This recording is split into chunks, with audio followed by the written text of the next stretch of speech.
This is better. This is me. Hey, hello guys. I'm Steven. And I'm actually it's not so nice anymore, so that's nice. I'm working at the AI Center at the Volksbank. Which is awesome, great. But I'm working at the Volksbank. How many of people do know the Volksbank? Oh, that's actually quite a lot. So I actually had prepared a slide to explain what they are. I was surprised, you know your colleagues. Your adversaries maybe. So the Volksbank has 4 labels. You can't get a loan at the Volksbank. You have to have a loan at one of our labels. This is one of the questions ChatGPT fails, by the way, which I often use in examples. But I have now used it so often that it actually knows that you can so it is genuine. I'm good. I've been at Volksbank for 5 years. Before that, I worked at ING for also over 5 years. And I'm the lead data scientist in the AI Center. And the AI Center is actually part of the Volksbank, and we develop applications for all the labels. So we're not tied to one of the specific labels. We develop models for all of them. And if we develop one model for one label, we can also apply it to other labels because the data in the backend is shared, or it's in the same system. It's all just a column in a database, which is really nice for me as a data scientist. But this is not what you want me to talk about today. I'm going to talk about 3 generative AI use cases. But some people already shared a lot of AI use cases, so we have a nice Dutch saying, the grass has already been mowed. There will be a bit of repetition here. But there are actually some use cases that you not have yet seen, maybe. And one of the first of them is automatic feedback categorization. So I'm not a man of much words on any slide, so I made nice representations of the use case. So what is automatic feedback categorization? Well, we have customers, they log in on the app, they log in on the website, and they are unhappy. Well, most of them are happy, which is nice, but if people are happy, you are not going to change anything. So we are only looking at the unhappy ones, because they are driving the change. So they are unhappy, so they type some message in the feedback forms, or in the feedback pop-ups on the app. And the question then is not whether we get 5 stars or 4 stars, although competitors really like to show off, man, we have 4 and 5 stars, yeah, we're very good. But that's not actually feedback you can do anything with. We are interested in the type of feedback, in the words, in the sentences. And well, actually the process right now to categorize that feedback is using keywords. So some business people are interested in, for example, debit cards, so they are typing, okay, give me all the feedback containing the word debit card. But there might be feedback that does not contain the word debit card, but is secretly about debit cards as well, or the process of acquiring one, or the button on the page of the debit card is not the right color, or is not hard to click or hard to find.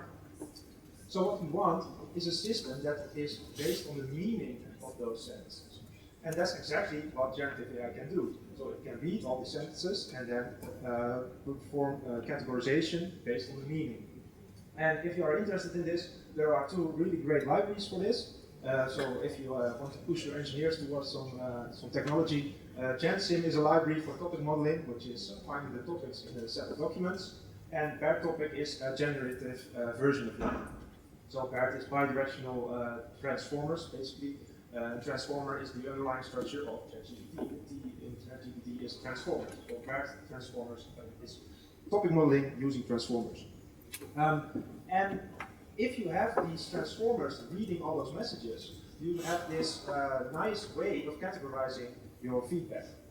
And what we built on top of that, is a dashboard in which you can, click to certain topics that the system has discovered and view the messages that are related to that topic. This is all dummy data generated by another generative AI. Nice. You can use generative AI to make training data as well, or populate your acceptance environment where you don't want to use any production data. So that is also something you can do. So I trained an LLM on some data, and what is really nice is that you can really see trends in those data. So this topic modeling technique is not trained once and then applied forever and does not discover any new topics. It can online decide new topics to be found.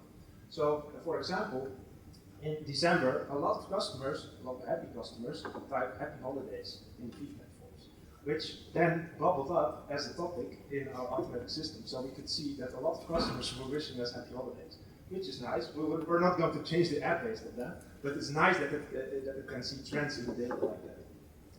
So and now we're in the process of putting this system into the hands of the business users so that they can see in real time what is happening in their app. So we can also route the feedback, the qualitative feedback, back to the teams. So if there's a lot of feedback on a certain form or a certain page that a button cannot be found or that a process is hard to follow, that team can see directly when it bubbles up or when the system is down.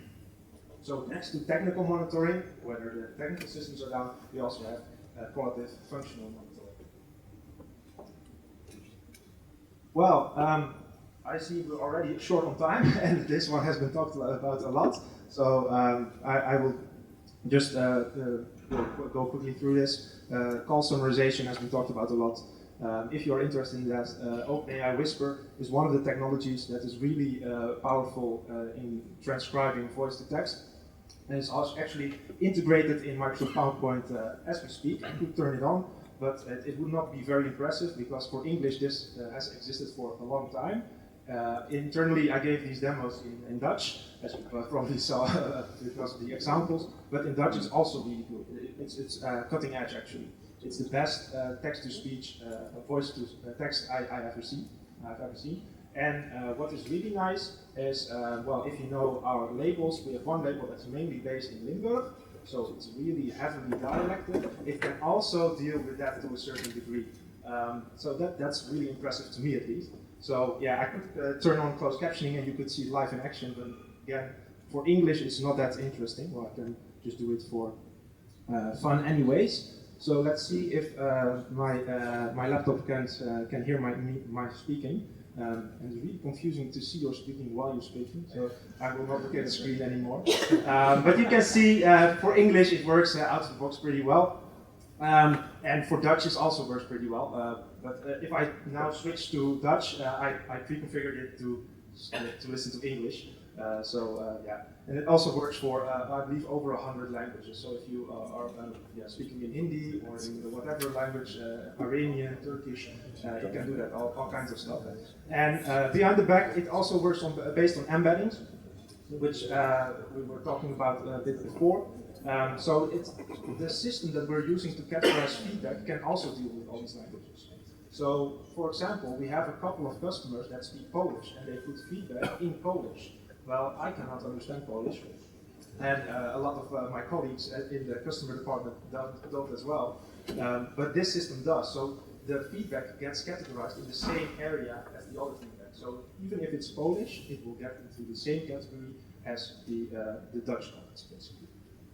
So let's turn this off because it's really distracting. Another thing, well, people already talked about a bit, is internal document question answering.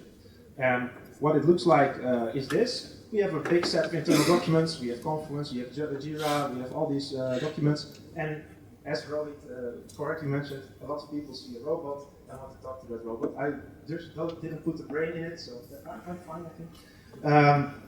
But why would you want this? Well, one example I used is can you get a loan at the Volksbank? A different example is, can you get an investment account in ETFs at ASN? ASN is like the environmental bank, so they have a page explaining, no, we don't do ETFs, you cannot buy an investment account and buy ETFs with us. And ChatGPT should know this because it's crawled the internet, but apparently this one slipped its mind. So it will just give a generic answer how to create an account and how to put money in that account, and then you can buy ETFs, which you cannot do at ASM. So what did we do? Well, of course, we trained our own model, we put in our own data. This is all public available data. You can do this at your home, at your own laptop. And in this case, I trained Zephyr 7B for the nerds under us.